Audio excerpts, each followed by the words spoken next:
Hello. Today is Wednesday, March 24th, 2021, and I would welcome you all to the 2021 Itasca County Soil and Water Conservation District's Aquatic Invasive Species Program Summit.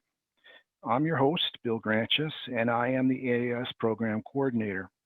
This is a new format for us this year due to the COVID-19 pandemic, so if you want to submit questions to us at any time, please use the chat feature at the bottom of your screen. And Chris Evans, the Itasca AIS Program AIS Specialist and Assistant AIS Coordinator, will be compiling all your questions, so we will get to them either at the end of each segment or at the end of the program if we don't have time. We're very fortunate today to have Rich Rezanka, Minnesota DNR Northeast Regional AIS Specialist, as one of our speakers.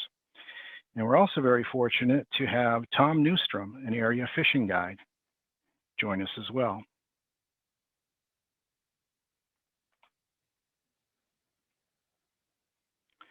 We appreciate and are grateful for the resorts, lake service providers, marine dealers, bait shops, and fishing guides that provide jobs and services for residents and visitors while contributing to the effort to limit the spread of aquatic invasive species like zebra mussels, starry stonewort, and spiny water fleas.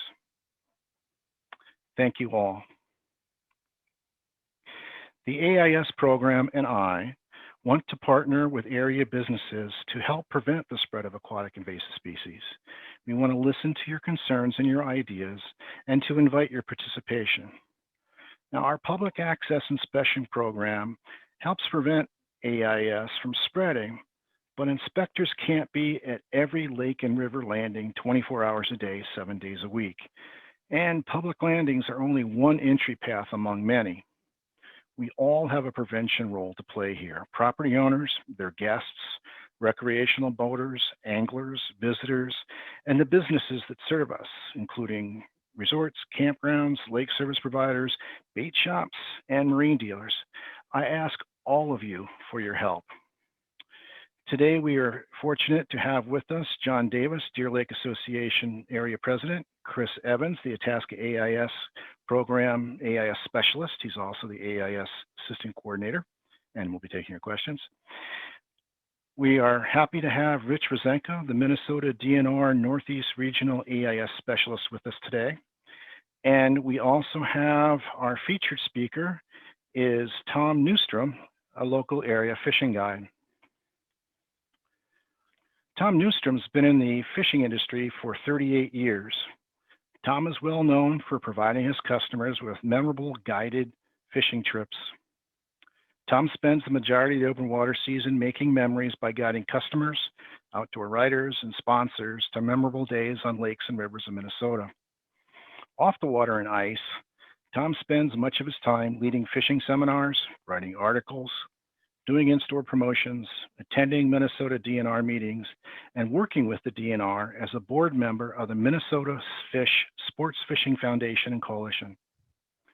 Tom has been recognized as one of the top walleye fishing guides in the country by Linder's Media, In Fishing Magazine, North American Fishing Club, Fishing Facts Magazine, and Minnesota Sportsman. Each year, the National Freshwater Fishing Hall of Fame selects 2 guides from the entire United States to honor as legendary guides. In 2009, Tom was inducted into the National Freshwater Fishing Hall of Fame as a legendary guide. In 2016, Tom was inducted into the Minnesota Fishing Hall of Fame, and he works very closely with numerous publications. So Tom writes from his home in Grand Rapids, Minnesota, and enjoys sharing his knowledge and expertise with others. Tom Neustrom is recognized widely as one of the best fishing guides in Minnesota. So welcome, Tom. Thanks, Bill. Appreciate it. Good morning, everybody. As usual, I was talking before we got started. You can tell it's a state hockey tournament in Minnesota because it's snowing. So we always seem to get snow in March during the hockey tournament, but open water is right around the corner. And there's a lot of things that have been going on in the last probably, I would say 10 years that have kind of tripped the trigger of change. And when I say change, a lot of our waters have changed, and what has happened, and what kind of precipitated this change, and a lot of it's aquatic invasive species. But there's a lot more than just zebra mussels, you know, and I'm going to talk a little bit about the different types of stuff that are invasive in our lakes, not only in Itasca County, but all throughout basically northern and central Minnesota.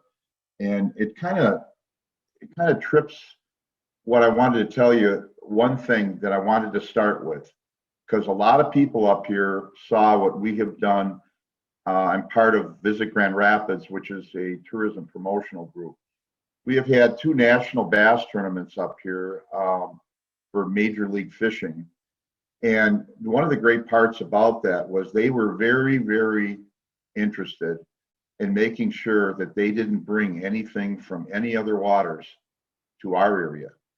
And I got together with Bill and the different people from Major League Fishing, and we instituted a cleaning situation. When they came off our bodies of water, they met us at the hockey arena by the high school, and we washed their boats down completely, you know, with the hot water and the spray and drain and everything. And I think them taking that measure really ensured that them coming from all these different states throughout the country here, and they were concerned that they didn't want to bring any invasive species into our waters. And I take my hats off to, you know, the different guys that came, and they were all positive about it. And I think our inspectors did a great job. Bill and his crew did a phenomenal job with it. And it takes a little time, but it really protected our lakes from a point of guys coming from out of the area. So Major League Fishing, which is a national organization, it's on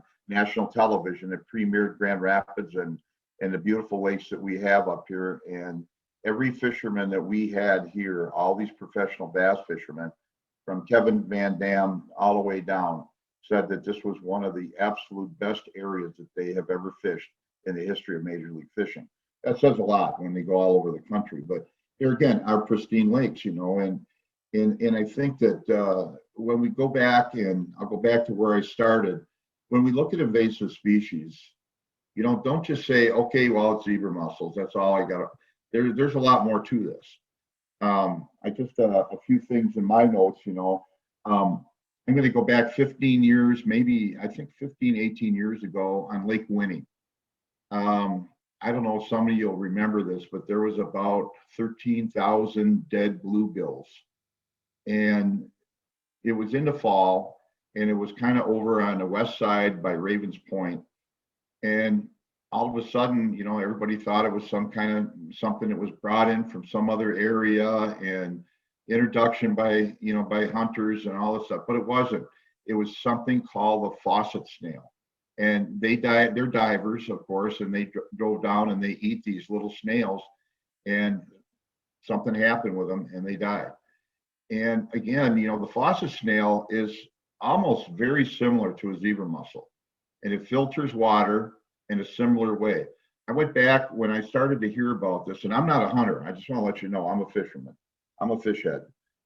But I started to go back and look at this stuff, and I looked out east into New York, and they had very similar stuff going on with this Faucet Snail before the zebras really took over. But there again, you know, so this is another invasive species that's in our water. You know, can we do anything about it? Well, we just got to make sure that we clean our boats off, but we'll talk about that as time goes on too. But then, you know, we have rusty crayfish, and rusty crayfish are another invasive species, but, you know, they are food sources for fish. But what they do is they eat weeds. And when they eat weeds, they could decimate certain weed beds in lakes. And there again, you know, another invasive species. Can we do anything about that? No, we can't. You know, they're on the bottom of the lake, and we can't do anything about it.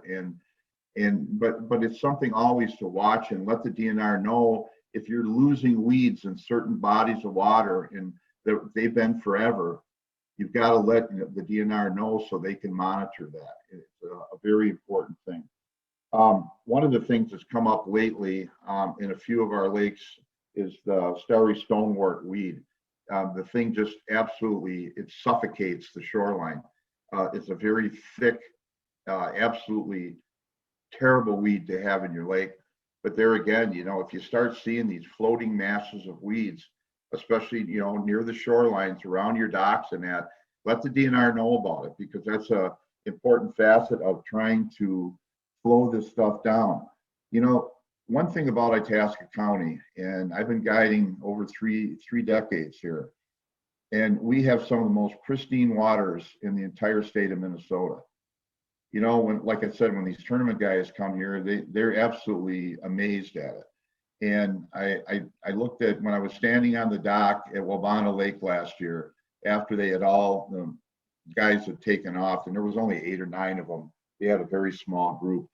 But I looked into the water, and it was like being up in Canada. I mean, the water was crystal clear. I look at Deer Lake. I look at, at Sugar Lake, there's Sisibogma. I mean, I look at these lakes, and I mean, we're so fortunate, and there's so many other lakes that are so similar. And that's why we got to be so careful with this. And the inspectors at the landings, I know I have a great relationship with them all. And the thing is I'm very polite, and I appreciate them being there. They'll tell you, each individual will tell you that they don't always get that reception from everybody. But the thing is that we appreciate the inspectors being at the landings. And I go downstate quite a bit for meetings. And of course, this last year I didn't, but I'm on Zoom meetings and Webinex and doing stuff. And I always brag about our inspectors. I think we have the best in the state, after I hear some scary stories from other places, but they all do a good job. But ours are really special. But the thing is that I think that it's our responsibility as anglers and people that use our lakes and landings, and it's our responsibility to make sure that we abide by the rules of cleaning our boats. And there's not inspectors at every landing. We wish we could. We wish we had a budget. We wish that we could have at every single landing that gets a lot of traffic, we wish we could have inspectors. But you can't really do it. The realization of the budgets and how much it costs to have everybody at a landing, and I'm so happy that we have them at most of our major lakes in Itasca County. And I think the program is, like I say, one of the best I've ever been around. But I think that people in general, when we go to a lake and we put our boat in the lake and we go out fishing, whether you're a guide or just an angler, or you're out with your family, maybe just a boat ride, when you come back in and you put your boat up on the trailer, make sure that you go in there and you clean everything off. If there's no inspector there to help you, you got to take the time to do it yourself. Most of us have I know I carry a piece of equipment in my truck that I can reach underneath and extend underneath my trailer, because underneath the trailer usually is where a lot of the weed stuff is. I know somebody's going to ask me this question. So when you leave an invasive lake, and what do you do when you're going to go guiding on another lake the next day that doesn't have, invasive species? Well, I go to the car wash and I spray my boat down as best I can with high-powered water. And then I know that I've done the best I could to try to create a positive effect when I go to that lake the next day. And I clean my live wells out also, and I think that's an important part of it too. But maybe if we could get everybody to do that, maybe the spread, we can slow it down. I'm going to be really honest with you people. Are we ever going to stop it completely? I doubt it. There's just too many people coming up north now, especially with the pandemic. We just got so many people coming up north. And then with Canada closed, we're probably, I would say, just guessing, we're probably up 40%, if not more, of people traveling and staying up in northern Minnesota. It's good for business, sure. But the lakes take a little bit of effect on it. Not only the fish populations, are getting hit pretty hard, but hopefully people are putting more fish back than keeping them. But also we have more boats coming into our area, and hopefully, people are going to start thinking about this. Clean your trailer, drain your live wells, drain your boat, pull your plug, do all that stuff, because that's the thing. And one thing else, I'm going to tell folks that go to a landing, and most people don't ever think about this. Raise your motor up about a third and drain it. You should, and then bring it back down all the way to the ground and drain your motor and lower unit and prop area, because there's a lot of water gets stuck up in there, and just drain it all off. And check the prop to see if you got weeds and entangled in the prop. And you know, if you do that, you're doing your best to curtail the situation. I think that you know, so many people probably never thought we would have problems like this ever.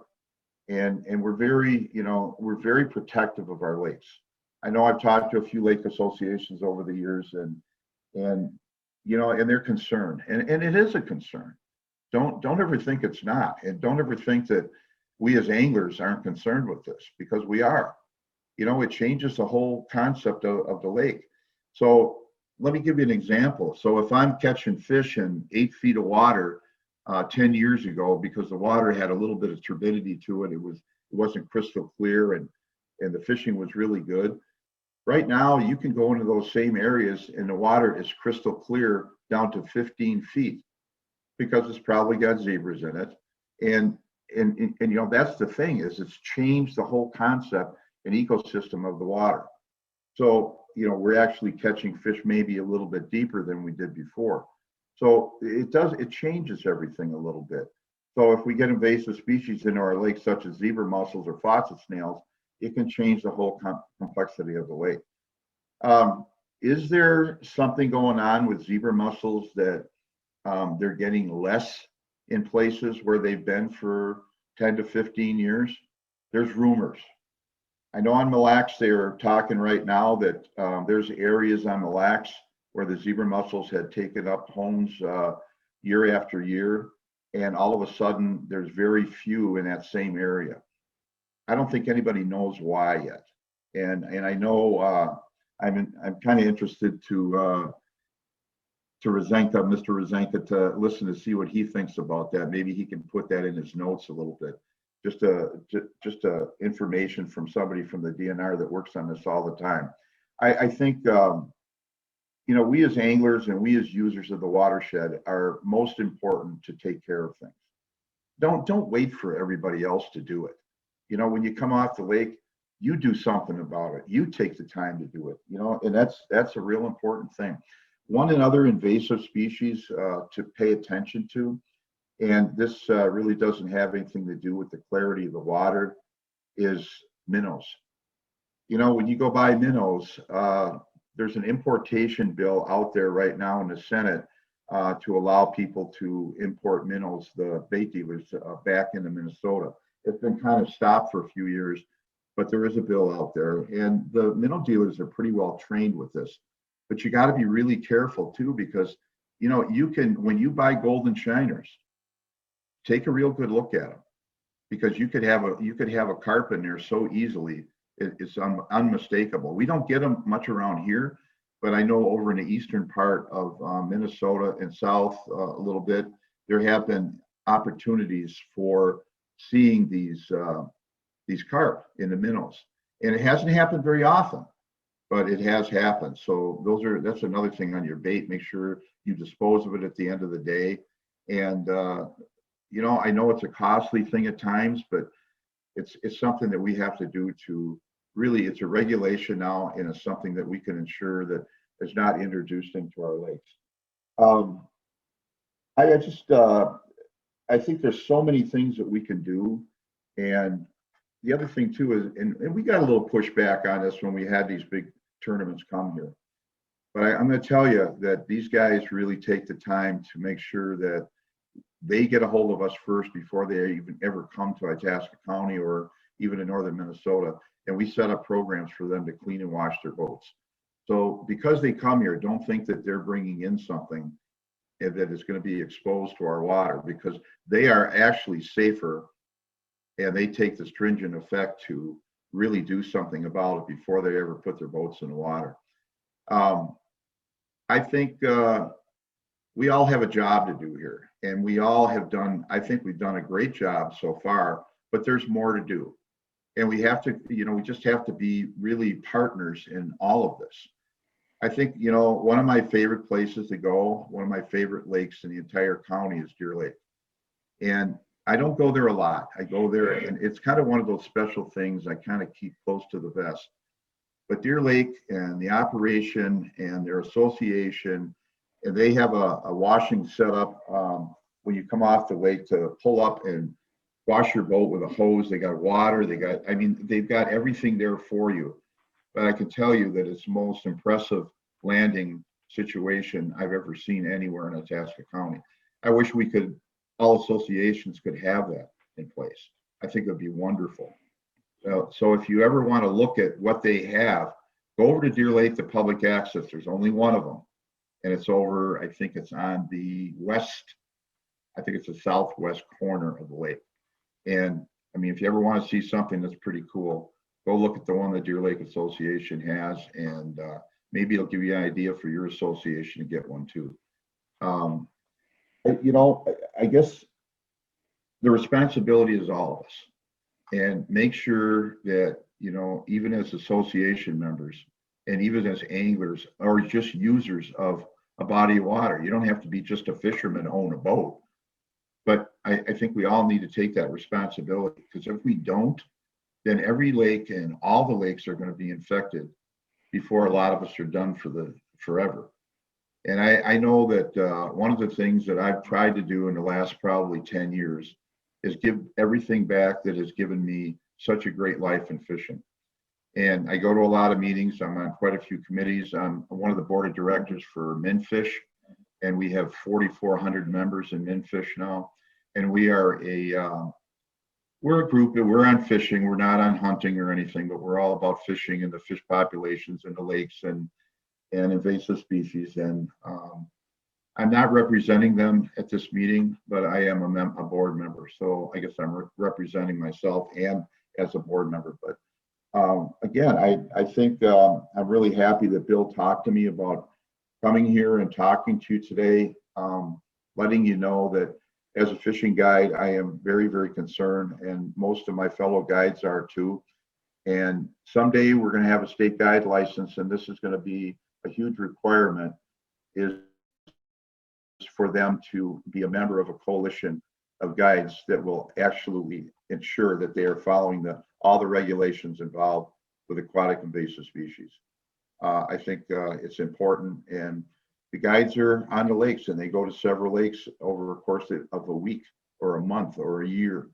And it's important for us to be advocates of ensuring that our lakes are protected.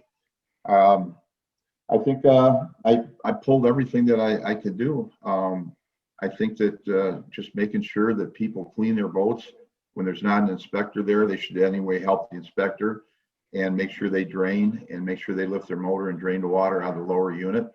And just take the time. And if you are in an invasive lake, go to a car wash, or even at home, spray your boat down. You can't expect everybody to go to a car wash. It ain't going to happen. You got to be kind of, how would you say, smart. It's not going to happen. But, when you get home, everybody's got a hose, spray your boat down. If you didn't go to a landing where there's a inspector there, but it doesn't matter, because if you're on an invasive lake and you're planning on going to a lake that does not have invasive species in it, then you need to spray your boat every day after you leave that lake that is infected. I think it's very important. I think the future of Itasca County lakes is really good, because I think we have great memberships in the associations. I think they're taking the time to instruct their members and other people. And I'm proud to live in Minnesota, but I'm even more proud to live in Itasca County. I tell everybody all the time, I wouldn't live anywhere else, because we have people that care. And I think that's the most important thing. So I'll thank you for having me here today. I think, this is all something that we need to do together. It's not one person, or it's a family. It's not just a team, it's a family of people that care.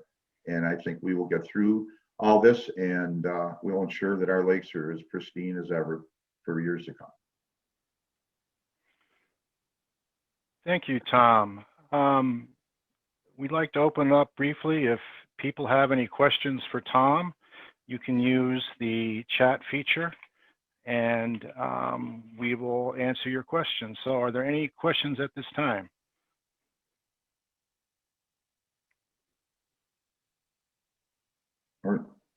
There's a whole bunch of them on the chat. I see 18 on chat, so on my computer, so there must be somebody's got a question. Chris, are there any questions specific for Tom?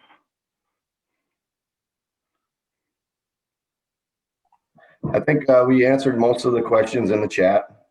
I guess we got one right now. If a particular lake wanted inspectors at a landing, is that something that the Lake Association can accomplish on their own by funding? That might be more for Bill. Yeah. Well, yeah. Thank you, Tim, for that question. No, to have inspectors at a landing, you have to have a delegation agreement and a cooperation agreement with the DNR, and for that, you need to be a local government unit. But we can work with the Itasca AIS program to provide those enhanced services.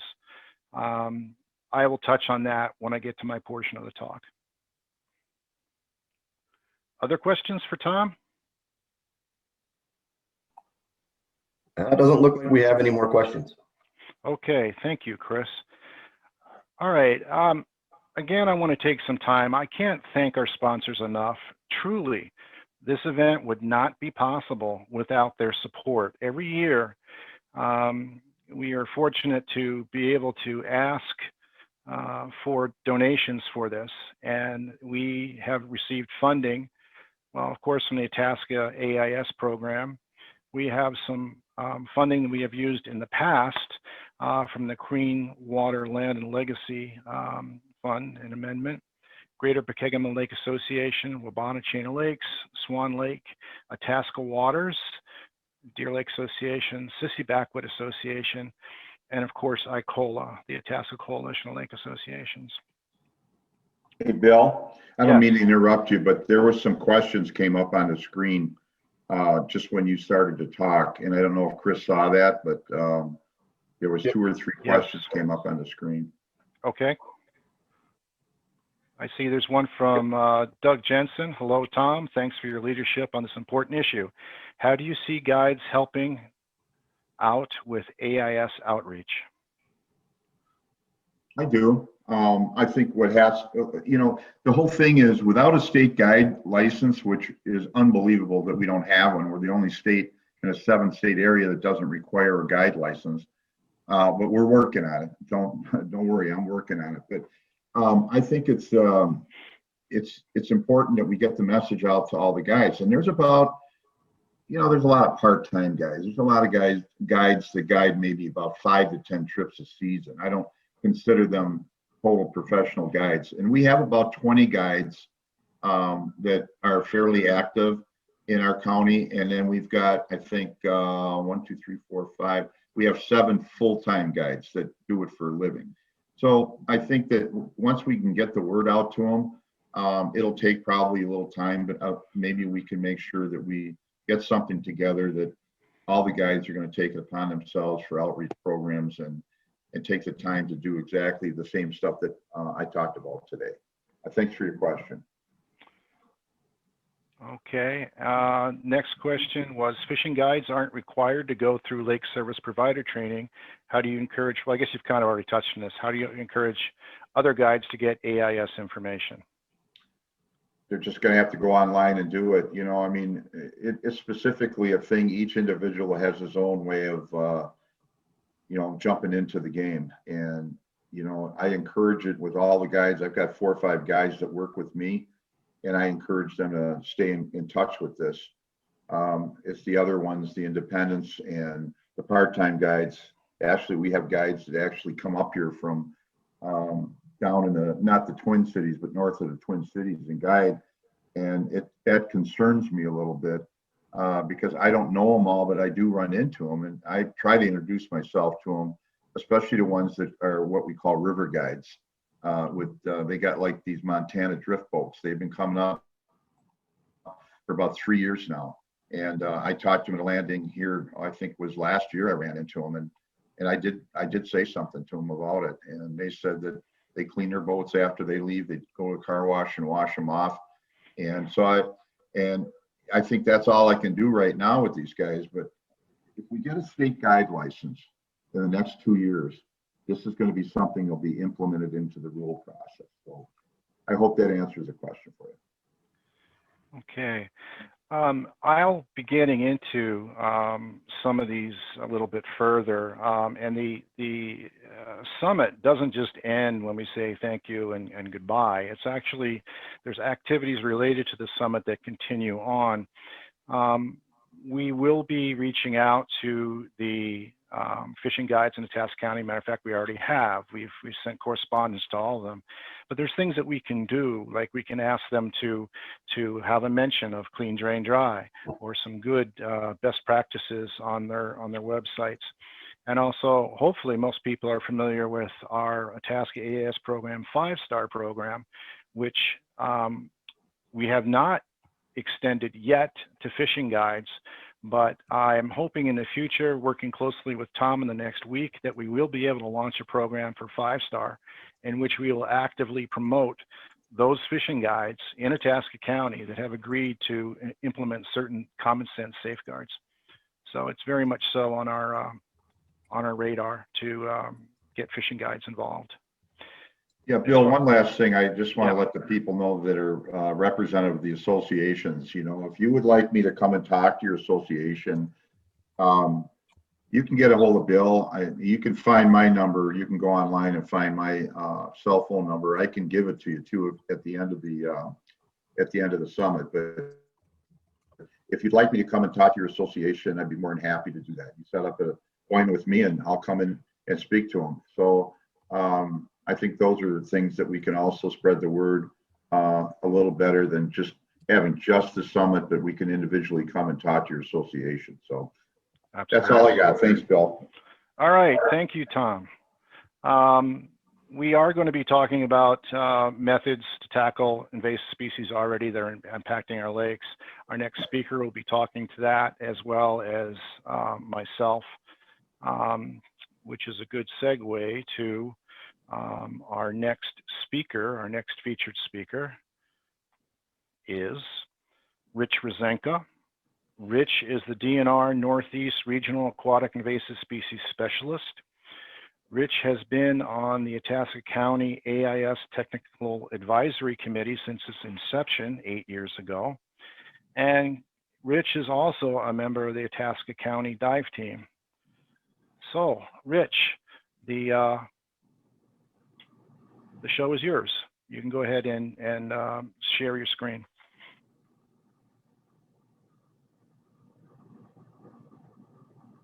Thank you, Bill. And I will be sharing here.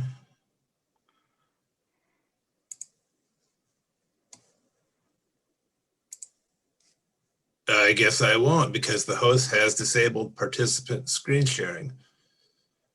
Host.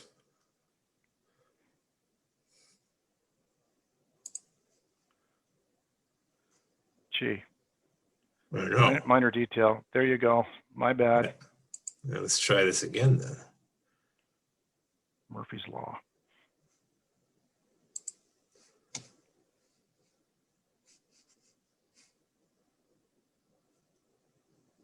Okay. How's this looking? Okay, we have the view with your notes. So I think once you start, it should just be your presentation screen. Well, not your notes, it just shows the slides. There it is, full screen. Awesome. Ready to rock. So with that, thanks, Bill, for having me, for inviting me to speak here again. It's an excellent group to speak with. Thank everybody in the audience for having me. Mr. Neustrom, an excellent talk.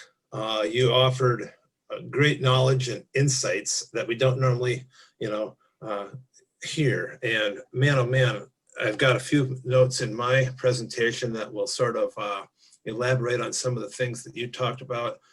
And I think this could be the beginnings of a really good session here today.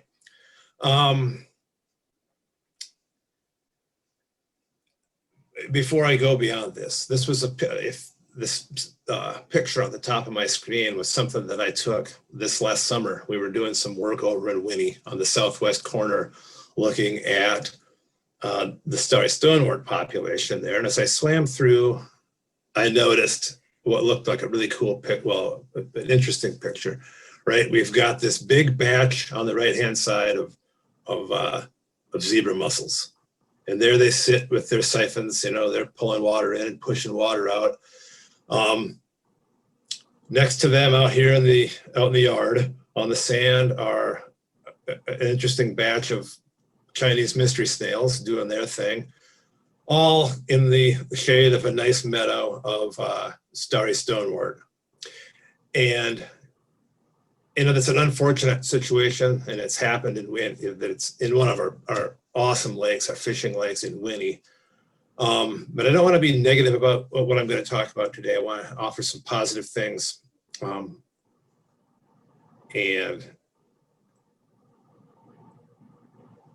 through these notes, or through these 5 bullets, we might be able to do some of those things. We'll go through a quick review of what's in Itasca County. Most of us know these kinds of things.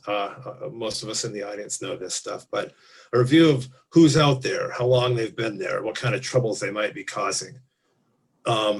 What's happened last summer, the virus goofed up a lot of function in the United States. We were able to go out and do some work, and there were unfortunately a couple of new discoveries in 2020. We'll talk about those, and then shift to some more positive stories. We've constantly look at the negatives, but especially in Itasca County and statewide, a lot of effort has gone on over several decades now to manage a lot of these problematic organisms. And we'll talk about a very few of those projects in Itasca County. And even though it's only March, I've got some really cool and interesting stuff to talk about that's already happened this year in 2021. And though it's sort of the last bullet here on this page, I want to emphasize throughout this talk the importance of early detection. Of course, prevention, as Tom had alluded to a number of times, is the most important thing. Keep things out in the first place. Don't move them around in the county if we can avoid that. But early detection does afford us the ability to sometimes have real positive effects on these populations before they can get established. If you've never seen Starry Stonewort underwater, most of you probably haven't, but, and again, Tom had alluded to this. This is this new macroalgae that is found in a few lakes in Itasca County, and fortunately, not many statewide, but where it is found, it's quite problematic. And right now we're trying desperately to find ways to manage and control this thing. The best way to do that is to keep it out in the first place. So before I go on, I would be truly remiss in not making a couple of comments about how lucky we are for a bunch of reasons that we live in Itasca County. A couple that I wanted to talk about were a bunch of volunteers who have gotten tuned into this invasive species problem and took their time out of their lives, and often spent their own money to do early detection work. And, they can live on any lake in Itasca County. We don't really, they work under the radar. They do very good work, and they're out there looking at things and keeping us tuned into any suspicious characters that might show up. Additionally, and equally as importantly, because you won't hear it from them, but we have an excellent AIS program in Itasca County. And I would go as far as to say it's top notch in the state of Minnesota, right? You have Bill does all of the prevention work and the education work and that kind of thing, that side of the program. But even though he's trying to hide right now, Chris Evans runs the management side. And I'll call him out on both these guys and tell you that they do exceptional work. It's kind of a miniaturized version of what we do on a state level with DNR, and it's a pleasure to work with those guys. We get a lot done in Itasca County, and most counties would love to have the programs that we do here.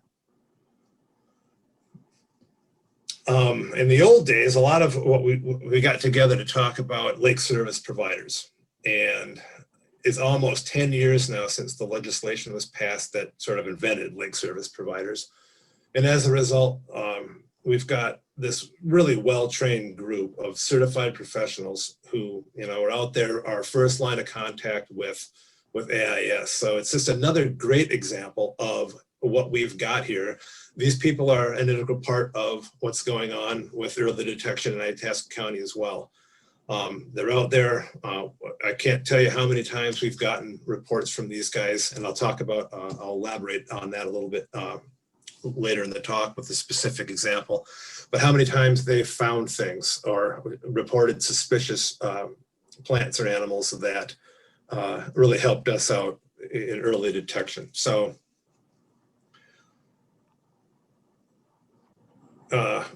we've got a lot of beautiful water up in this part of the world, but we've also got great people helping to protect it, and that's an excellent thing.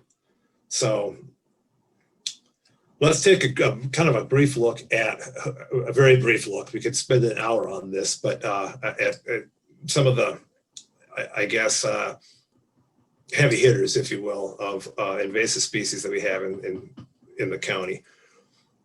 Zebra mussels, everybody knows about those. We've heard about them for a long time at this point. For a long time, we didn't have anything in this part of the world, and then we kind of got a few lakes. Winnie's got them, for example. Obviously, Sand Lake, a number of years ago, was unfortunately was found to have a pretty good population. And then North Star. I can't elaborate too much on this because it's under it's going to be published, but a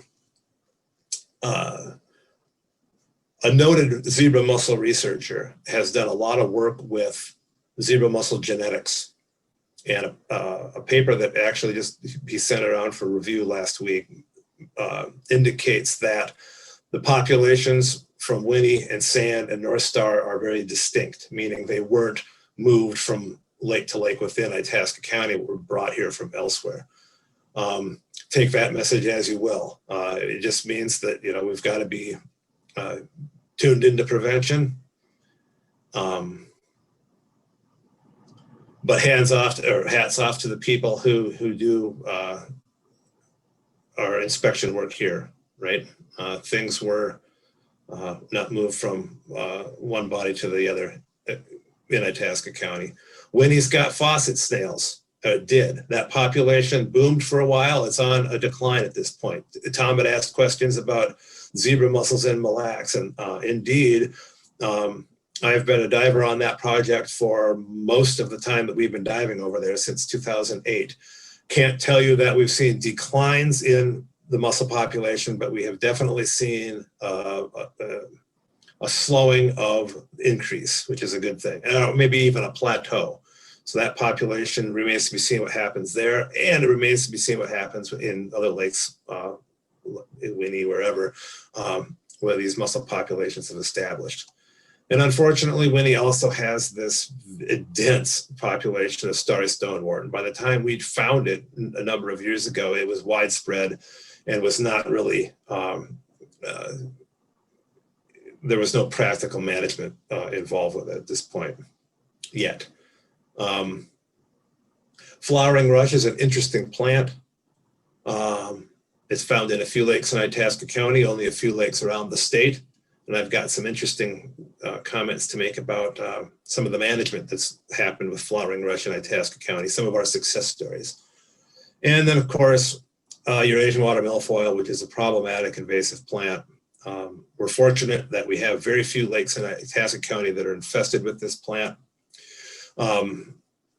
Some of the more, well-known McKinney, Ice, and Hale, the in-town Grand Rapids lakes have had Eurasian since it's been in the state of Minnesota. And we'll talk a little bit about that as well. Ongoing efforts to help manage there. In 2020, I chose these 3 lakes because they're well known, and they're some of the only a few of the only lakes in Itasca County that were newly infested 2020. Pokegama and Bog Club were put on an infested list several years ago when we had found zebra mussels way down past the Blandon Dam, right? The whole river at that point we knew had the potential for adult mussels in it. And because Bog Club and Pokegama are attached to the river, and on weird occasions, the river will sort of overflow and backflow into those lakes, it just made sense to list them. But we hadn't found any adult mussels in either of those lakes up until last year. Until the Itasca dive team, County Sheriff dive team, was out doing some training way down here on the end of Pokegama, and at the same time, a lake service provider was doing some readjustment on a boat lift way down on the end of the east end there. Reported finding adult mussels early last summer or late spring, and we tracked that population all the way west. And by the end of the summer, their offspring were found well into the western part of the lake. So that was new news. It was not good news, but there it is. And Bowstring was another lake where we had reports of zebra mussels in the past. Neither Chris nor I could ever produce adult examples, right? Until last year, that changed, and the adult mussels were found. And you'll remember that the water that flows from or out of Bowstring flows north, and it goes up into Sand Lake, which is infested, and then up into the Big Fork River out of the state. So I won't say it was a surprise. All of these are kind of bad surprises. But these were lakes that were discovered this year with mussels. Now, the Bog Club Lake was kind of neat. I'll just share some cool pictures. I like doing this because it makes it kind of fun. Chris and I and his crew decided we'd get together and do some work on Bog Club, find out how widespread this population was and whether there might be some slight chance of doing some control work, right? If this was a small enough population, we might be able to kill it before it had an opportunity to get out and establish. Chris took his crew, and when they took boats and canoes and went around the lake, and I hit the shoreline next to the access. And this is what it looks like. It's got all this beautiful bulrush growing in it, relatively shallow systems. And I was finding mussels occasionally like this. They were stuck to rocks at the base of these stems, and over time, they were stuck on woody debris and those kinds of things. Over time, we found hundreds of mussels, and then when Chris came back, reported thousands of mussels. So we were sort of depressed in knowing that we'd missed it. We weren't there early enough to potentially do any kind of work with them. They'd gotten out and they were established in the lake. So I guess that's some of the bad news stuff. And I want to move on now and talk about some of the positive things that we're doing in Itasca County. And we'll talk about some of the milfoil control work and curly-leaf pondweed control work and what's going on with flowering rush and purple loosestrife. And though they're not perfect, these are good positive stories. McKinney Lake has had, as I mentioned earlier, a Eurasian water milfoil in it almost since it's been in the state of Minnesota. And there are a lot of rumors flying around out there about how it, pardon the pun, I guess, about how it got up here. But how it got here is the point. It got established in McKinney and hail and ice. And the DNR at that time was very concerned about it, right? Because it sat right there on 38 with the gateway to the northern part of the county. So some experimental work was done with powerful herbicide back in the early 90s. Yeah, it's called fluoridone. And the idea was to kill all the plants, take everything out, kill the Eurasian water milfoil and all the native plants with the expectation that the natives would reseed. And that exact thing happened. It was a really good success story. The native plants came back, and that worked for about a 10-year period. But we found out that milfoil is a very persistent faux, and it got reestablished, and by 2009 was in dense population again. So another round of fluoridone treatment was accomplished, and it did the same thing. Fast forward to 2019, nothing really had been done, no management activity at that point.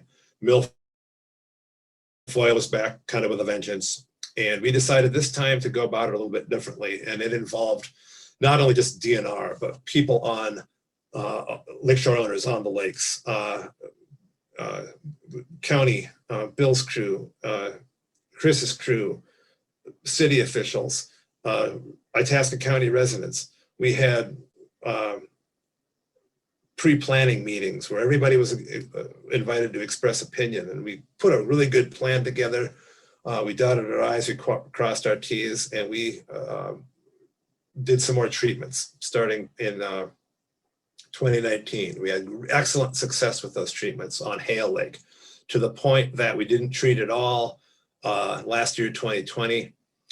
We did some sites on McKinney that we couldn't reach in 2019 last year, and Ais also. So there's ongoing management there to a point where we hope to, instead of doing these big, huge, whole scale, big, expensive, $100,000 treatments, we can do $5,000 or less treatments sort of at a maintenance level. That's our goal, and so far we're well on the way to obtaining that. Curly-leaf pondweed has also been in Itasca County for quite some time in Dixon Lake. This is up here on the northwest corner of the state. It occasionally will show itself over here in Swan in levels where it almost looks like you can walk across it. Very dense, and then other years are very difficult to find. We attempted to treat the plant in Swan Lake several years ago with dismal success, not very good at all. And so we did some experimental work with water dye, with a red dye, looks like blood in the water, and it enabled us with special sensors to measure how rapidly the water was moving through a system, and how rapidly a herbicide might be swept away from the plants where it was applied. And we found out that through that work, the area we were trying to treat was sort of a waste of money and time. The water flowed far too quickly through there for any kind of herbicide to have effect. So we've kind of stepped back and rethought the plan on Swan, and that's a talk in and of itself, so I won't take too much more time, but it's a positive. We learned a lot with what happened on Swan.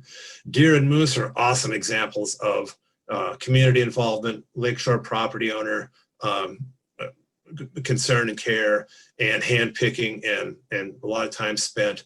No herbicides been used on deer or moose.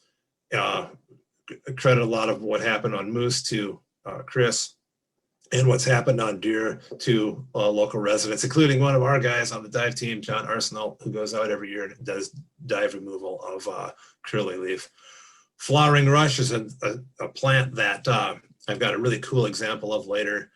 Can be terribly problematic. It's planted as an ornamental, and for some odd reason, it ended up on Spider Lake several years ago. And once again, sounds like a broken record. Chris and the management crew went up there, and they've been hand-picking Spider Lake for a number of years with great success. I've got a different lake and a different example of how flowering rush has not been as problematic as it could be. Purple loosestrife. Oh, wait a minute. I'll get to it in a second, but I want to go now to show an example of what's gone on Dixon. In 2008, there was a problem on Dixon Lake. 114 acres of dense curly leaf existed there, and we began our treatment. And over the years, for a 10-year period, we went out and we surveyed and we killed a lot of curly leaf pondweed, and gotten to the point where the last year we treated, which was 2018, we'd reduced that number to only 15 acres of treatment. 2019, 2020, no curly leaf. It'll come back. But again, it's like the milfoil lakes. We're at a maintenance level here. Well, we're doing good things, and we're preventing these huge, expansive whole lake, you know, populations to exist. We're doing good work. Purple loosestrife is a plant that's been in the state for decades. In the old days, the DNR, I kid you not, there are pictures of this, would load helicopters with herbicide to treat wetlands full of purple loosestrife. Don't do that anymore. A biocontrol was developed and brought here and quarantined down to the University of Minnesota and eventually released on the plants in Minnesota. It's unique to purple loosestrife and has basically utterly eliminated the use of herbicide on purple loosestrife in Minnesota. Chris uses a little bit, we use a little bit, under 5 gallons total statewide in recent years.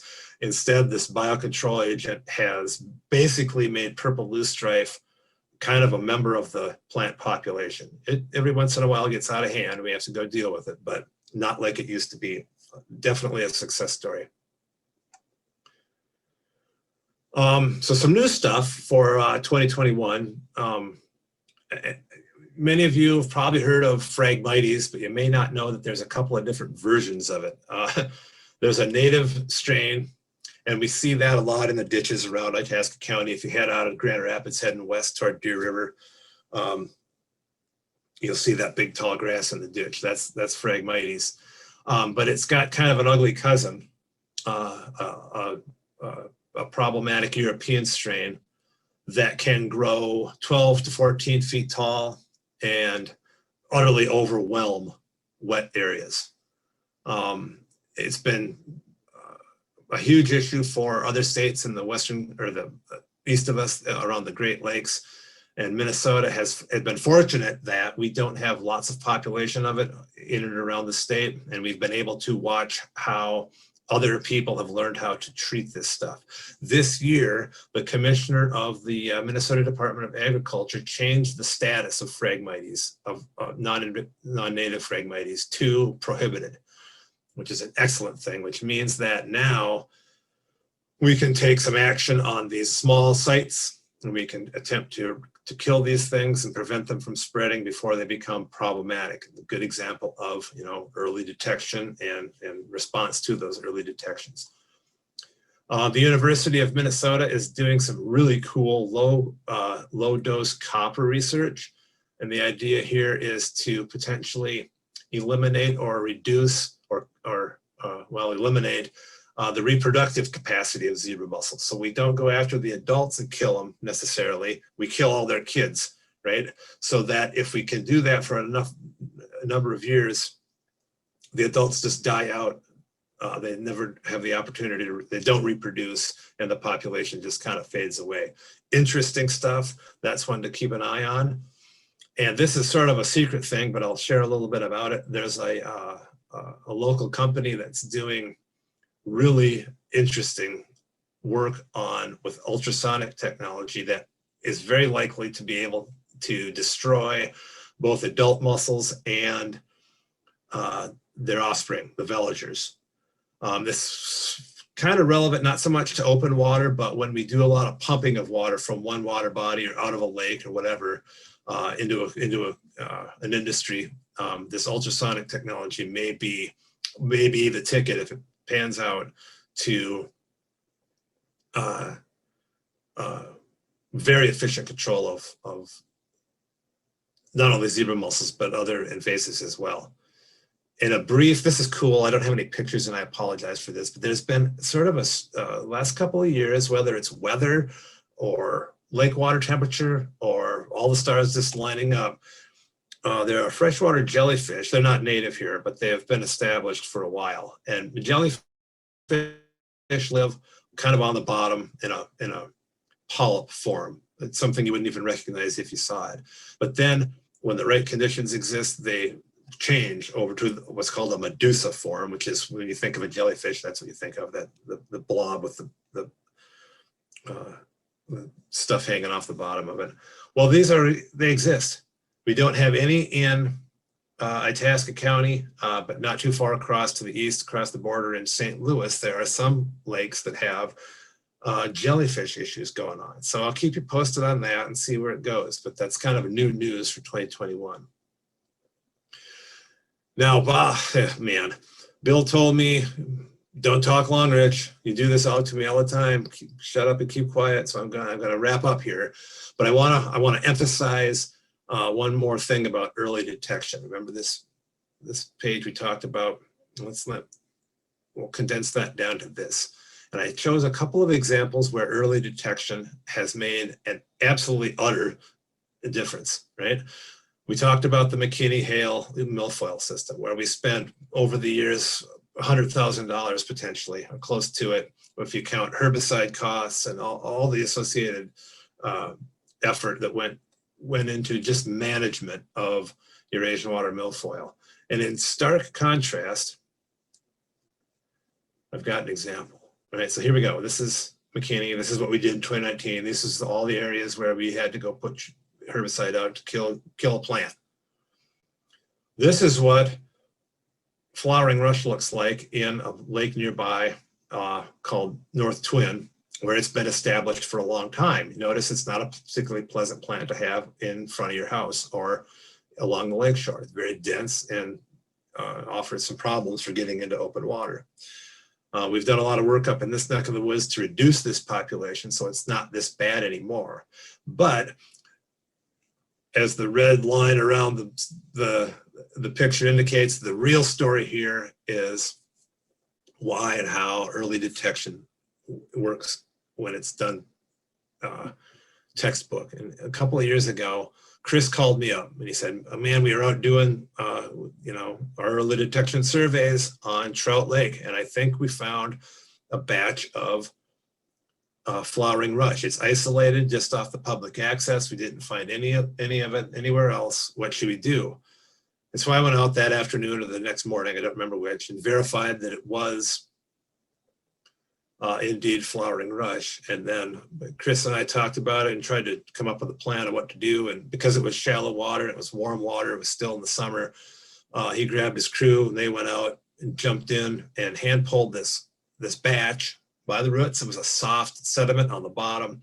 They got every root, and I'll tell you what, it happened. It worked. There is no flowering rush in Trout Lake because of those efforts, because of early detection, and because we could get on it early.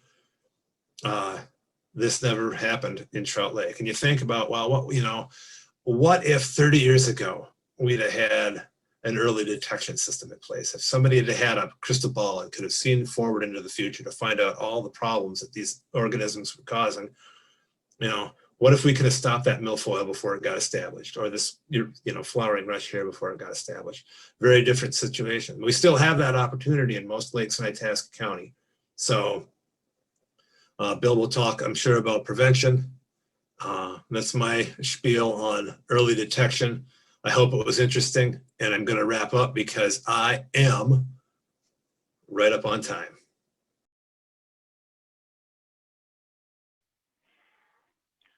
Thank you, Rich. Are there any questions for Rich now?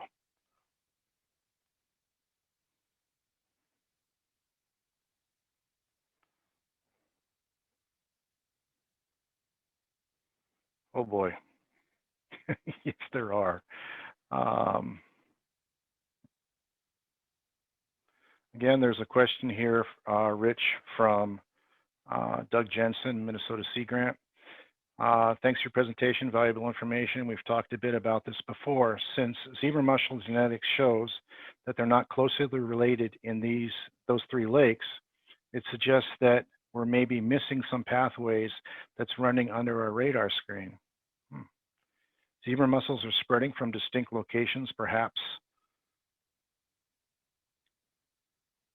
from distances far away. Is there something that is unique happening on these lakes that are distinct? Any further insights? Good question. I would turn that positive and say this could help us better focus,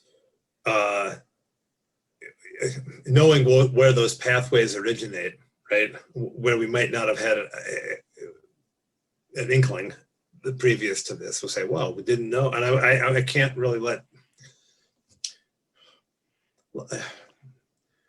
we didn't know that there was a group from state X who made, you know,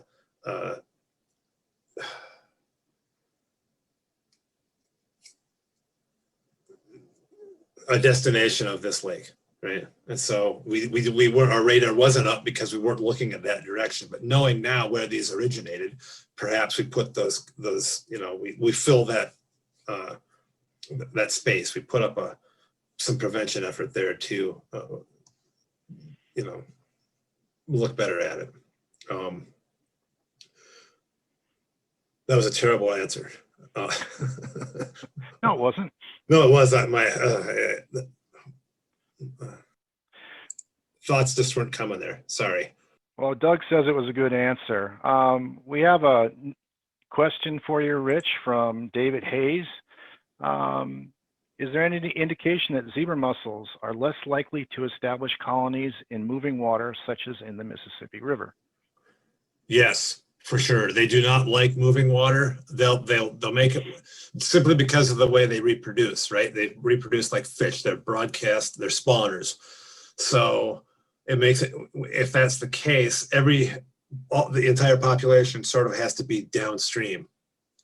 And there's been quite a lot of work that researched that. But in the Mississippi and in fast flowing systems, the mussels, where they establish in oxbows or in some of those side pieces of the river where there's very little flowing water. You very rarely find them in main channel.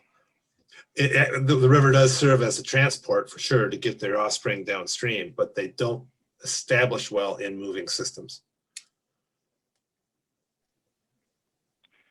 Okay, thank you, Rich. You know, without getting too specific, I know zebra mussels and talking to the inevitability about the spread of AIS. And yes, it is progressing, but we are in Itasca County and many other counties in Minnesota and Wisconsin and other states, we are slowing it down. We are allowing science to get caught up.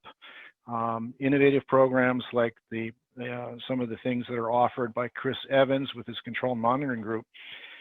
To my knowledge, stop me if I'm wrong, but as for zebra mussels, we have not had any new zebra mussel infestations or other than purple loosestrife, you know, that were in waters that all the new AIS that we've had in Itasca County tend to be connected to waters that are already infested. The zebra mussels that are in Winnie came down the Mississippi River. The exceptions are in the last 8 years for zebra mussels are bowstring and North Star. Other than that, the new lakes that were all listed, Pekegama, Blackwater, all those other lakes are connected to a source that already is infected. So I think we're very successful at slowing the spread. Don't you agree? And that emphasizes the importance. You can't necessarily just do one thing. It isn't just Winnie. It isn't just, right? Especially with the water systems that we have here, where everything seems to be interconnected. And there are really weird connections in this part of the world. Some flow north, some flow south, but that's a very good point, Bill. The new infestations were due to that interconnectivity. Well, and thank you for your kind comments about our AIS program. And Rich, you were there 9 years ago, 10 years ago, when we reached out to the entire county and said, what are your ideas? What's important? What would you like to see? So to a very large part, Rich, our AIS program is due to your involvement. You talk about our control monitoring group. And yes, Chris Evans, he likes to hide. He's not shy, but I'm pretty darn proud of the work that he does, and I think everybody in his county should be, because it's unique in the state. His program is unique. Last summer, because of the pandemic, he had to reduce crew size, basically because of the number of trucks, and we couldn't have more than 2 people per truck. But even during the height of the pandemic, Chris and his crews surveyed 74 lakes and rivers. They placed 67 zebra mussel traps. They did 35 veliger tows. That's where you take a plankton net and you sift through the water in a lake, and then you condense it down and you look at it underneath a microscope. 35 tows in 9 lakes. They covered over 600 miles of shoreline, and this is walking mostly, but some paddling, and 70 miles of river. That is phenomenal. And unique, and we're lucky to have that program. With the inspection program last year with the pandemic, we were able to increase the number of inspectors we had, and we had coverage on 24 lakes, 44 landings. We had 32 part-time people and 21 full-time equivalents. We had just shy of 36,000 inspections, and we spent about 19,000 man hours. And of all those inspections on incoming watercraft, only 1.7% had their drain plugs in, which, you know, it's against the law. So it's a common measure in the state for AIS compliance is watercraft arriving at a public water access with their drain plugs in. Out of those almost 36,000 inspections, we had only 1.7% that had their drain plugs in. Oops. Okay. All right. Any other questions for Rich? Okay, not seeing that. Remember that everybody, we will have more time at the end of this presentation for further questions. And again, once again, sponsors, thank you. Thank you, thank you, thank you. We couldn't do it without you. And also, some of these sponsors you see here are the most active, proactive at monitoring for AIS. It's all about early detection and then a rapid response. And we're fortunate to have Chris and his control and monitoring crews, but also the involvement of several lake associations and organizations like the 501c3 Itasca Waters, that is basically all things water. And I encourage everybody to visit their websites. You can just Google the names you see up there and you'll find their websites. Okay. Up next, I'm going to speak briefly. Sorry, I shouldn't laugh. I'm going to speak briefly to how we can help prevent the spread of AIS within Itasca County. And remember, the focus of this AIS Summit is AIS Summit for the businesses in Itasca County. We are planning to have another summit later in the summer or early fall for specifically geared towards lake associations, and that's in the works now. But anyway, I want to talk to how can you prevent the spread of AIS within Itasca County, and then some AIS safeguards and the 5-star partnership. And to start things off, what I'd like to start talking to are our resorts. We have, and for resorts, what I do, I'm going to speak briefly about available resources, some common sense safeguards, and then how by applying those common sense safeguards, those resorts can become 5-star resorts. So, for available resources, and all of these resources, all right, bear with me on this one here.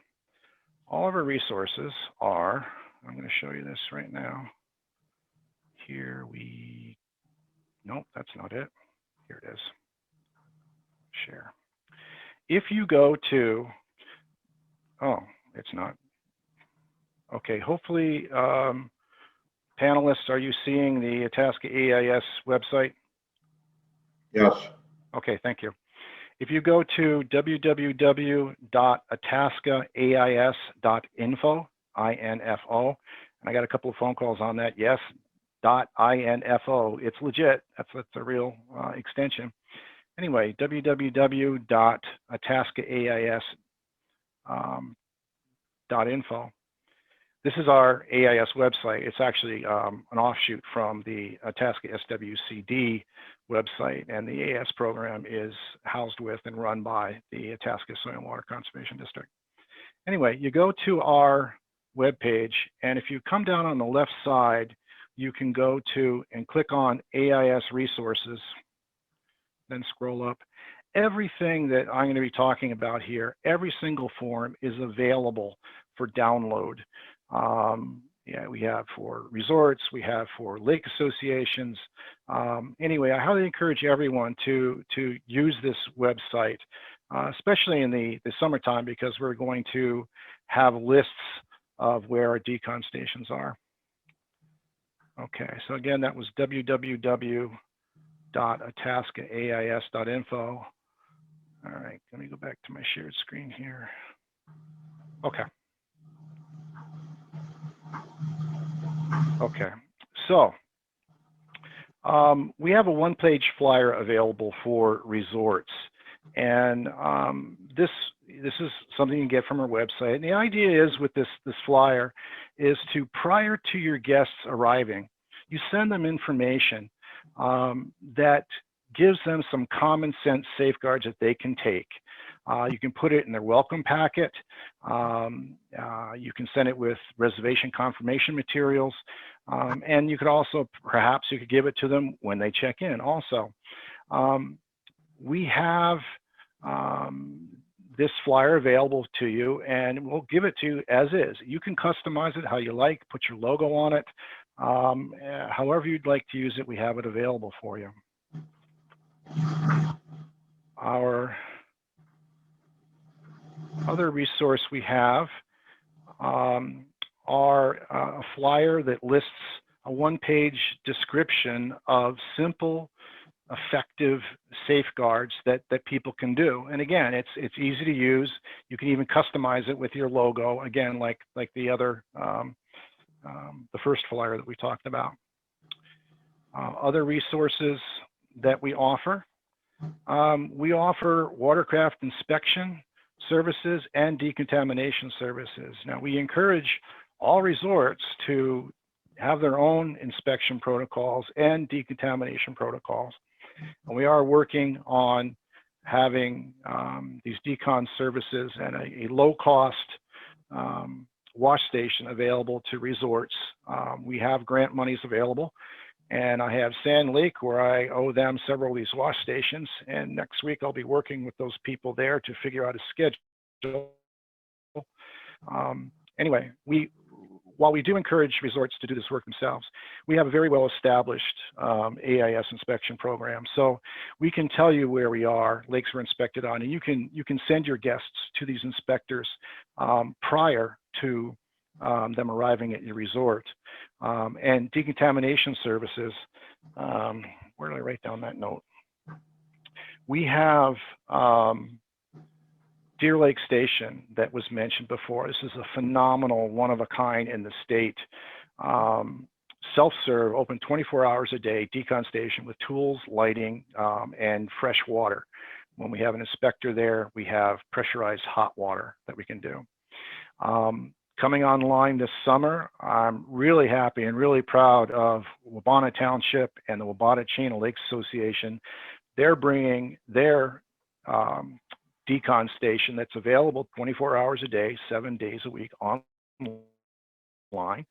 And again, they will have hot water and pressurized water services available at certain times. And it's going to be synced with when we have inspectors on Wabana and area lakes. So that's really phenomenal. We also have at the SWCD AIS office, or SWCD office on Route 2, just on the west side of town on 2. We have a decon unit there that is available. We ask that people call to let us know they're going to be there, but we can do hot water decontaminations there as well. So there's plenty of places you can direct your resort guests to going. Some resorts also have their own decontamination sources available to their guests. And I know we're constantly working with some. The Sissy Backwit Lake Association worked very long and hard with Sugar Lake Lodge and have helped them bring these services online. Okay. Panelists, if you could mute your microphones, that would be a great thing. Okay. We also have a resort binder identification thing, and it's in preparation of our summit last year. I think we printed like 400 copies of this 4-page thing, and we had it punched for 3-ring binders. So I have tons of those available. So the idea is that if you have a binder or a notebook that you put in each of your guests' cabins, you can put this in there. And it's just simple, basic, high-resolution pictures of the AIS that we're looking not to spread in Itasca County. All right, now getting to safeguards. I also talked about public inspection program. All right, so for this first safeguard for resorts, what we're trying to ask is that resorts and campgrounds implement 4 simple common sense steps to help prevent the introduction and limit the spread of invasive species to the shores of your lakes and rivers. Probably about the most important thing you can do, safeguard number 1, is know which lakes are infested. We have this comprehensive list that we have on the Itasca AIS website. Now you can also go to the DNR website, click on invasives, then click on aquatic invasive species, and there is a list there maintained by the DNR. It's a very, very good list. Our list is a little bit more thorough in what we publicly track. So, and it's updated daily, not that we find things daily, but we have a list of every lake in Itasca County that has invasive species. So that's there to download. I lost my cursor. Okay. Another safeguard you can do is to provide those flyers, which we discussed before.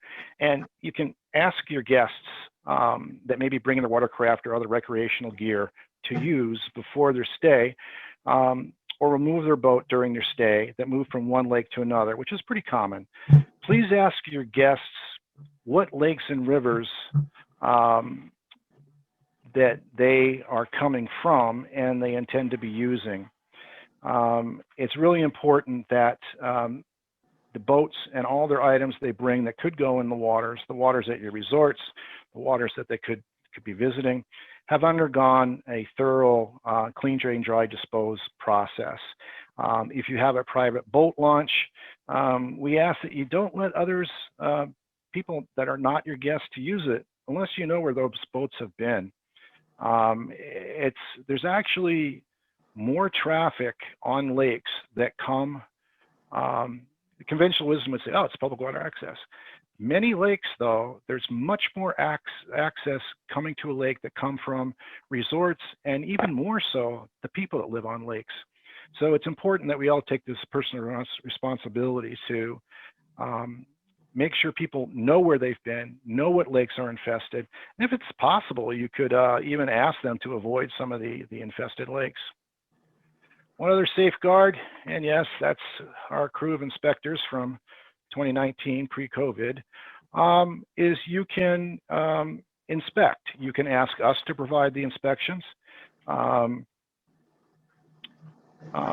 can call us at any time at 256-4243. And the Itasca AIS program will inspect and, if necessary, decontaminate your guests' watercraft and recreational gear for free. Now, again, it would be fantastic if we could help you develop those resources at your lodge. Many of you resorts are already doing this. And let me just back up a little bit. I don't know of anyone, any business, any individual that cares more for preserving and protecting our lakes and preserving that resource for future generations than resort owners. In the years that I've been reaching out to these resort owners, they get it. Incredible hard industry to be in, and you all have my utmost respect. So anything we can do to help you, including developing your own inspection processes, how to do it, and possibly even wash stations or decon stations. If not, we can direct you to where our inspectors and decon units are, and it may even be possible that we could bring an inspector and or decon unit to you.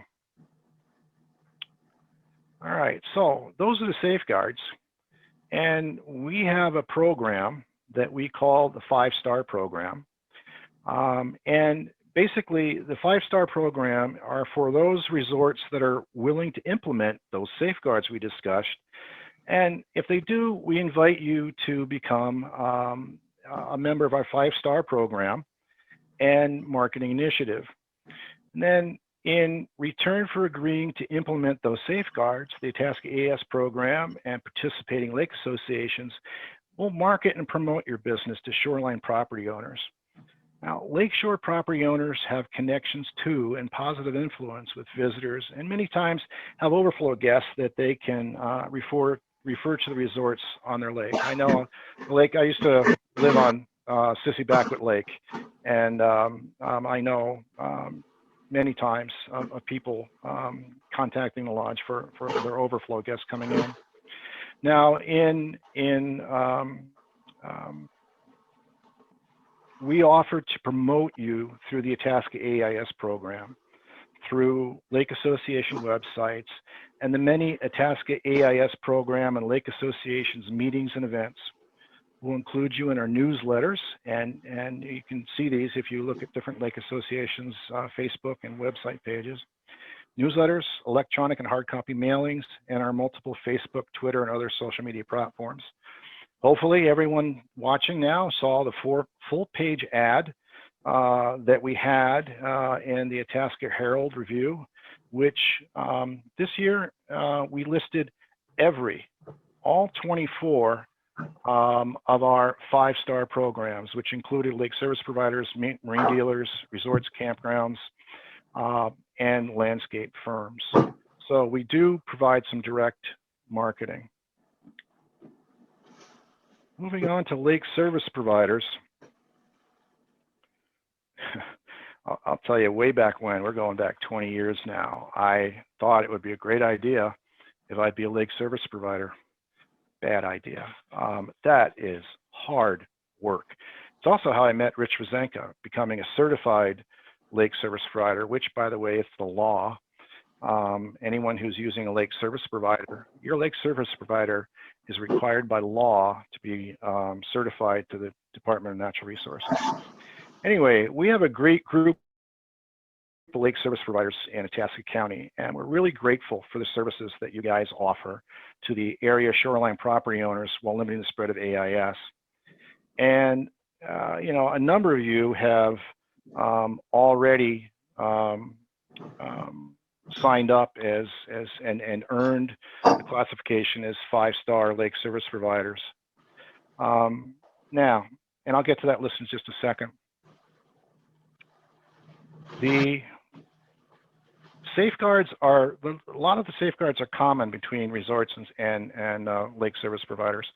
Lake service providers, number one, and I'm sure most of you already know this, you need to know what lakes are infested. As a matter of fact, the find of Itasca Lake, Pokegama Lake, was listed as infested as soon as they were found in the Mississippi River, even though we had never found any veligers or any zebra mussels in that lake.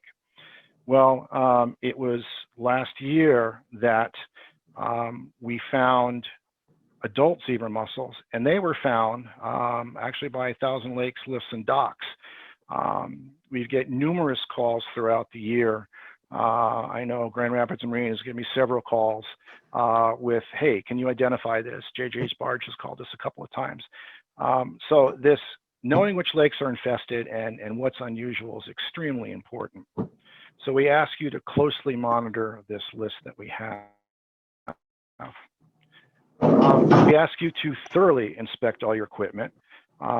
Anything that's been in waters that are infested, always need to, well, any of your equipment that's in any lake, when you leave that lake, all of your equipment, every piece of equipment really needs a thorough inspection.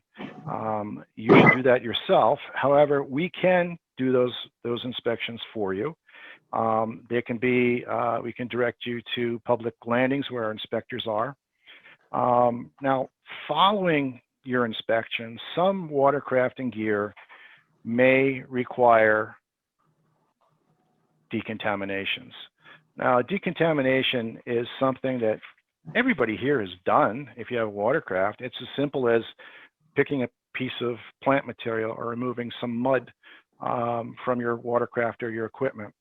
But in particular, we're talking about waders, inner tubes, similar gear.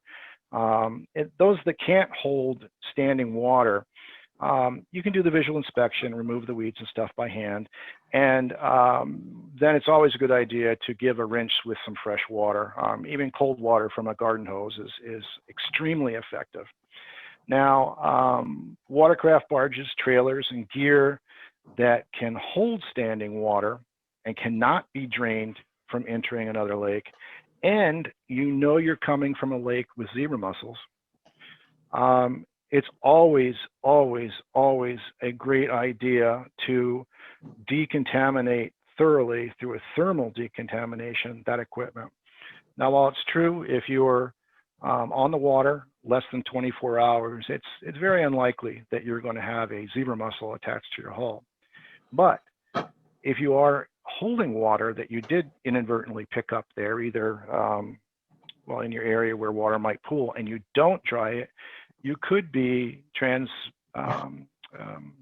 transporting veligers, and you know, in just a cup of water you could have 1,000 veligers. So it's super important that you at a minimum do a cold water flush, and much preferred is a hot water flush. And when I say hot water flush, it doesn't have to be high pressure.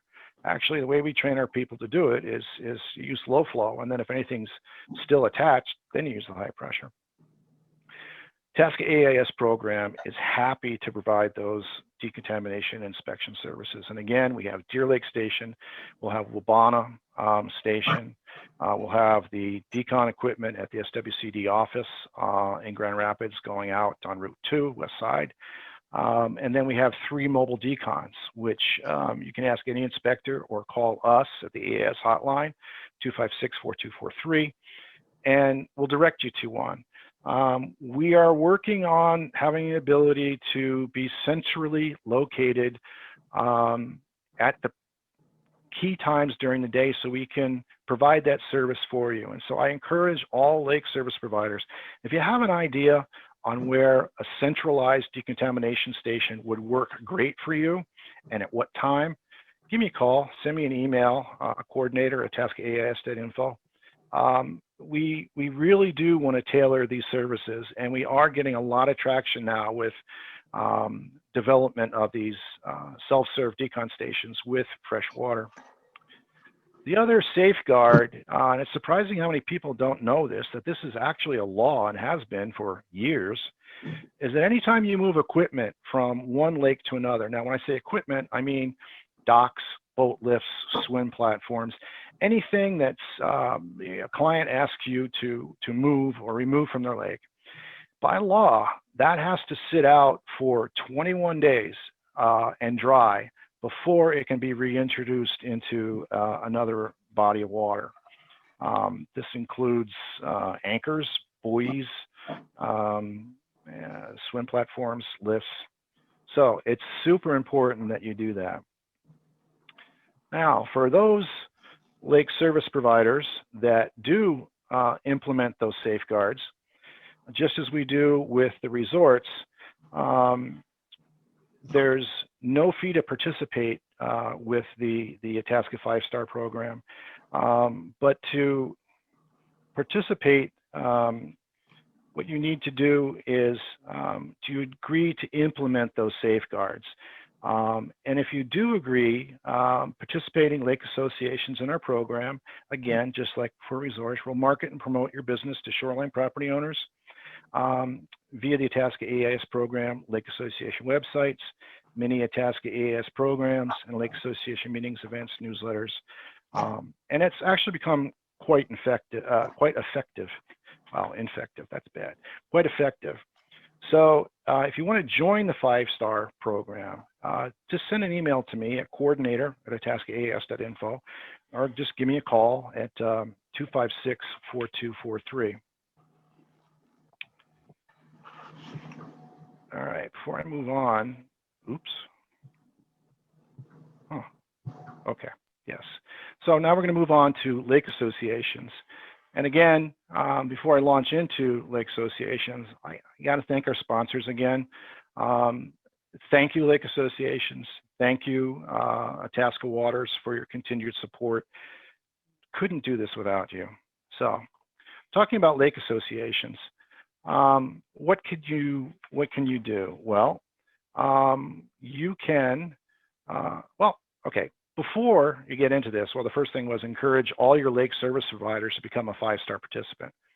Our 5-star lake service providers, again, are Thousand Lakes Dock and Lift, Grand Rapids Marine, Grooms Property Service, Northland Lake Service, JJ Barge Service, Fish Lake Dock and Lift, Lake Home Helpers, and 38 Outpost. All the contact info, well, you can Google them, but all that contact information is also available on the AIS website, itascaas.info. We list their phone numbers and web pages where appropriate. So, lake associations. The way the 5-star program works is we have to have the demand, and the demand comes from the customers, and that's you, lake association people, lakeshore owners. And ask your lake service providers to become a 5-star. And even more than that, you can move your businesses to 5-star businesses. Now, if you have a lake service provider, well, first of all, by law, they need to be certified. There's a class you can take from the DNR. I believe it's $75 to register the first time through. Anyone that registers for the first time to become a lake service provider, contact me. The AIS program will gladly refund your fees for becoming a legal lake service provider, because there's some good training the DNR gives you on how to recognize and what to do with aquatic invasive species and how to avoid spreading them. So, people, lake association people, why would you want to hire somebody that's working illegally?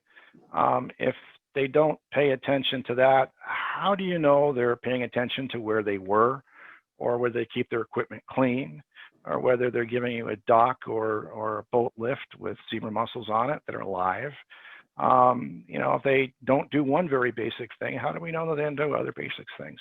Let's reward and thank our certified lake service providers. And for those that go above and apply some common sense safeguards, let's give them your business. That's how the 5-star program works. And the same thing is true for the resorts that I went over before, and the marine dealers, and our landscape firms. And hopefully we're going to be adding fishing guides and bait shops before the end of the year, but that's another discussion for another time. Again, all the information contained here, all these forms can be found on our website, www.itascaas.info.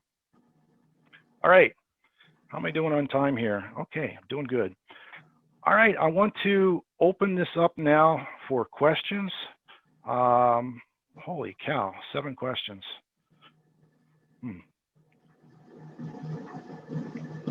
Okay. Yes. Okay. Let me just run down the full list of our 5-stars. So we did the lake association, lake service providers, Grand Rapids Marine, Thousand Lakes Docks and Lift, Northland Lake Services, 38 Outpost, Grooms Property Services, Jesse Lake, Fish Lake Docks and Lifts, and Lake Home Helpers. We have 2 5-star marine dealers, both phenomenal businesses to work with. That's Ray's Marine and Grand Rapids Marine. Both do a phenomenal amount of work. Ray's is super helpful with resorts and working with the fishing guides. Fishing guides and professional people that come in for tournaments. On Grand Rapids Marine, I can't think of any other marine dealer that gives us more calls and asks us questions about AIS, and we love it. Resorts, campgrounds, we have Camp Hiawatha, Southwood Resort, Brighton's Trout Lake Resort, Cedar Hill, Rising Eagle Resort, and Birch Bay Resort.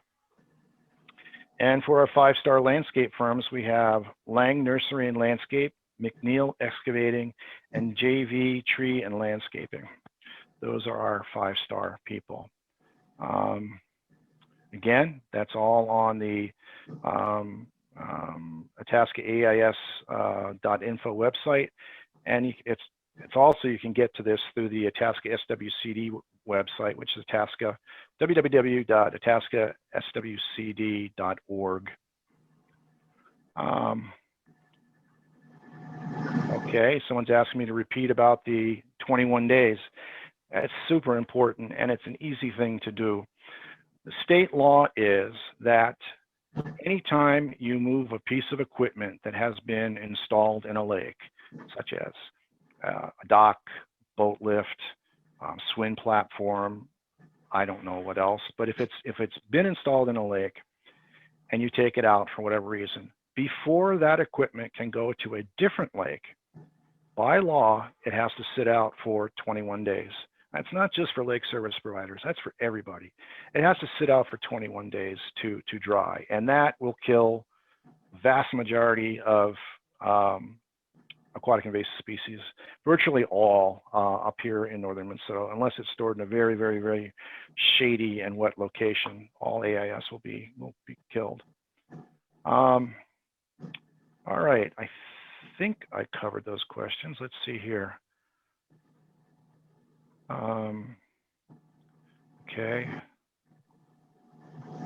Okay, we always get the question inevitably about swimmer's itch. Is there a good way to help control swimmer's itch? I'll open this up to all our panelists. Rich, do you want to jump in on that one? I can throw in a few things. Usually we see that swimmer's itch start happening when the water warms up. A couple things have to be in place for it to be problematic. Ducks have to be present because they're one of the hosts, and certain snail species have to be present. And usually some temporary relief can be had through the application of copper products, but that of course requires permitting from Division of Fisheries, but it's temporary. And if you don't really want to go through all that effort, a good way to prevent swimmer's itch is to dry yourself off really quick, thoroughly once you get out of the water immediately, right? Use a towel, dry everything off, and you're good to go. If you drip dry and stand out in the sun, that's when you run into troubles with swimmer's itch. Okay, thank you, Rich. Does anyone else have any other questions for any of the panelists, or in general, any issues dealing with aquatic invasive species? Now, this webinar will be made available on YouTube. It's going to take some time for us to edit it and compress it so it can actually fit on there. We are going to try and have a future webinar specifically for lake associations. And really, we're doing it. We are delaying the spread of aquatic invasive species, both statewide and particularly in Itasca County. It's super important. Lakes that already have a single aquatic invasive species, we need to kick the next one out. The combination of 2 invasive species can just be devastating. Zebra mussels and spiny water fleas, which we don't have any spiny water fleas in Itasca County that we know of yet. We want to keep it that way. Anyway, zebra mussels and spiny water fleas consume 60% of the very bottom of the food chain in Mille every year, the plankton. And that's wiping out food supplies for fish such as ciscos or tulipies. And they also tend to make the waters clear. Oh, great, clear water is a wonderful thing. Not necessarily. These lakes have evolved over time and they're used to a certain water clarity. You all of a sudden have a bump in your water clarity within a given lake. You're going to have more sunlight hitting more of the bottom, and that's going to warm the water. That is a bad thing, especially for these cold water fish. So combination of two invasive species are really a bad thing. We're doing everything we can.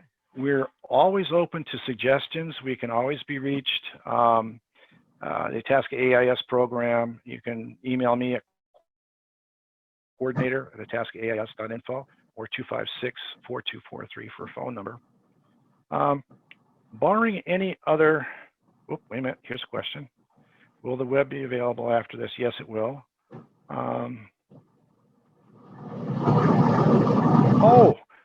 Oh, I should be shot for this one. Holly, I'm sorry. Paddle hoppers, man, one of our longest and most terrific 5 stars is in the category listed as other. And in my haste, when I printed out my 5-star list, I didn't print the other list. My apologies. Paddle hoppers, it's a service on the corner of, was it 63 and Route 2. They have guided services. You can rent kayaks, paddle boards, all sorts of things there. So can I talk a bit about working with your neighboring counties on AIS?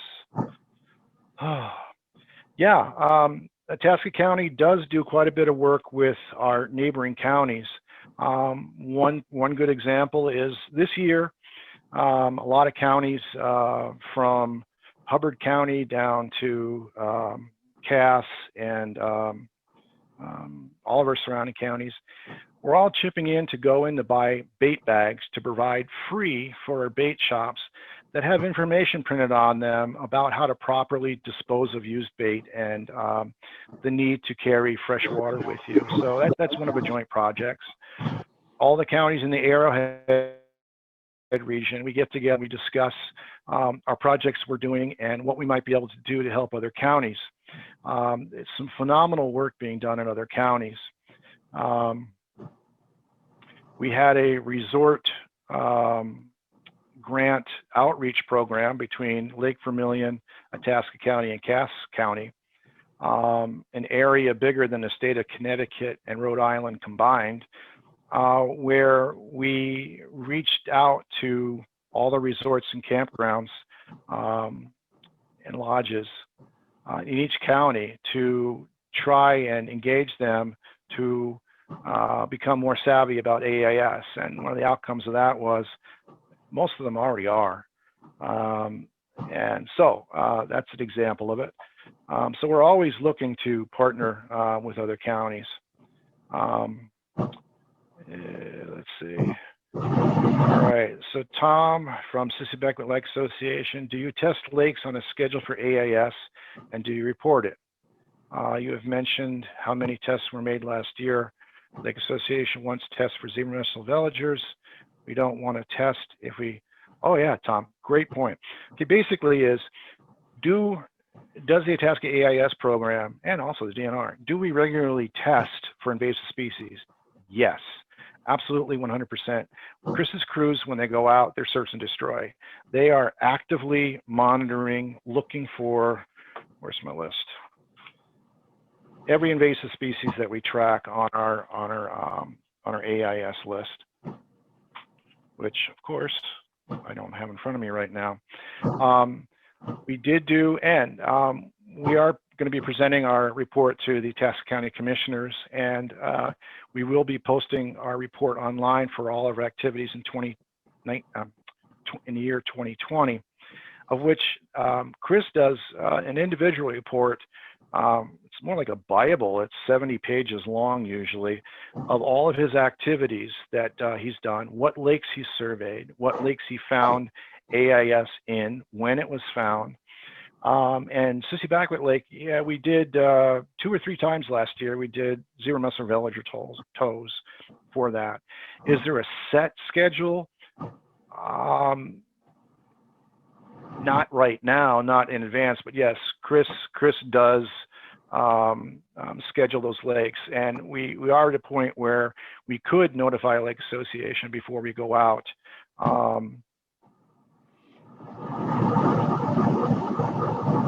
Trying to make sure I haven't read all my questions here. So, and working with everybody. Also, University of Minnesota Extension Division offers a certification class called AIS Detectors, where you can learn about how to identify AIS, all different types. That course, there's a fee required for that, and Itasca County AIS program is always offered full scholarships for that. So if anyone's interested in that, you can go to our website, or you can give me a call at 256-4243. Send me an email, coordinator@itascaais.info, and I can tell you how we can sign up for that. All of us need to be constantly monitoring the waters. Lake service providers, you're in the water, you see it. You're poking around in people's docks, you're moving things, you're going to see it. Resort owners, it's your bread and butter. These resort owners, if they went and they sold their property right now, they could make probably more money right now than they would in the entire time that they would be a resort owner. It's a labor of love for these people. They already are, they already do get it. Little fun fact here, the age group for who finds the most aquatic invasive species in the United States, children, because they're inquisitive. They're actually sticking their face in the water. So everybody get involved, take personal responsibility for what you're doing. Okay, that's all I have to say. One last call for further questions. Okay. If you find AIS on a lake, you can contact Rich Rezanka from DNR specialist.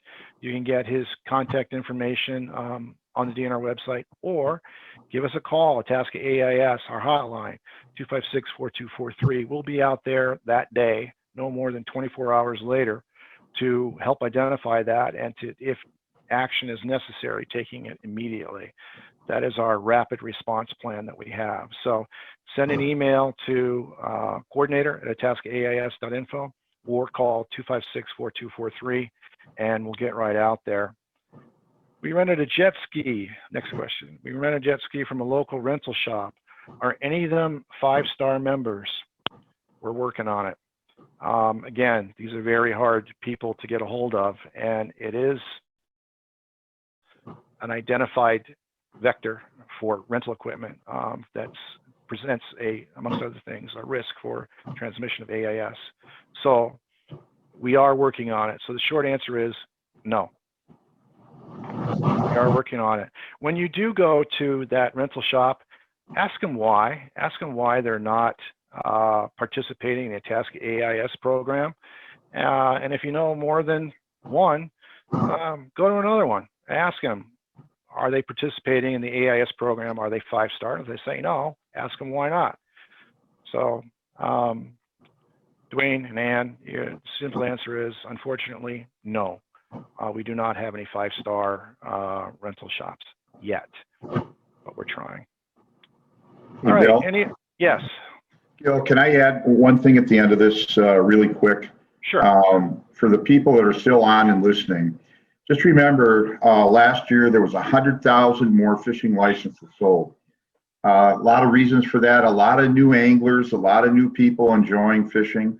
So we're gonna have a lot more people up in our area. When you're at a landing, or even for a resort, and somebody's pulling their boat off, if they don't understand what's going on with weeds and AIS, and just explain it to them, but help them out. You know, if you're just an angler at the landing, help them out at the landing to get the weeds off their trailer if there's no inspector there. I know I've done it a lot. I know some of the guides that I work with have done it a lot. So there again, help each other out.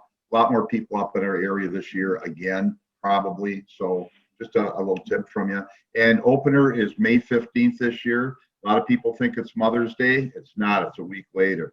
May 15th is open. Thank you, Tom. Yeah, the watercraft inspectors that you see at the landings, they're tasked with educating people on how to do these tasks, not to actually do it for themselves, although oftentimes it's a good way to educate people to show them how to do it. But it's working, so thank you for that comment. I did forget, and man, I got to get out more often. Grand Rapids Marine is a 5-star marine dealer, and they do rent jet skis. And I have to apologize. I don't know if Ray's Marine rents jet skis. I don't know. But if they did, they're definitely 5-star. And as such, you know that these have been inspected and, if necessary, decontaminated when they're worked on and before they're rented and when they come back from being rented. And I know Grand Rapids Marine has a hot water decontamination unit.